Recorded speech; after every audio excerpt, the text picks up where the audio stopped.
Tak sedikit money changer atau tempat penukaran valuta asing yang beroperasi di seputaran Kota Denpasar tanpa memiliki izin khusus alias legal.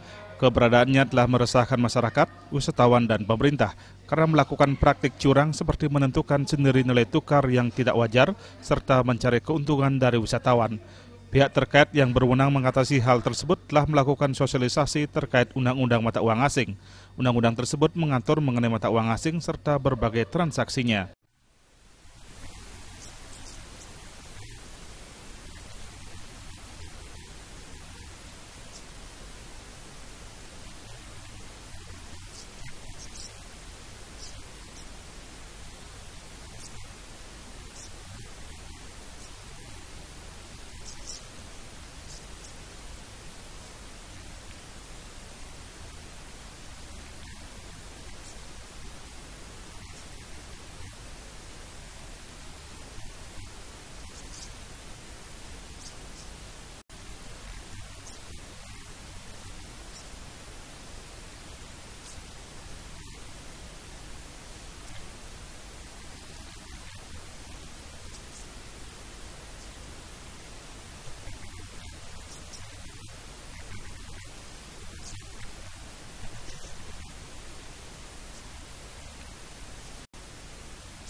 Ambar Putra mengatakan jika praktik money changer nakal terus berlanjut, bukan hanya merugikan wisatawan atau penukar valuta asing, tetapi juga berimbas buruk pada pariwisata Bali.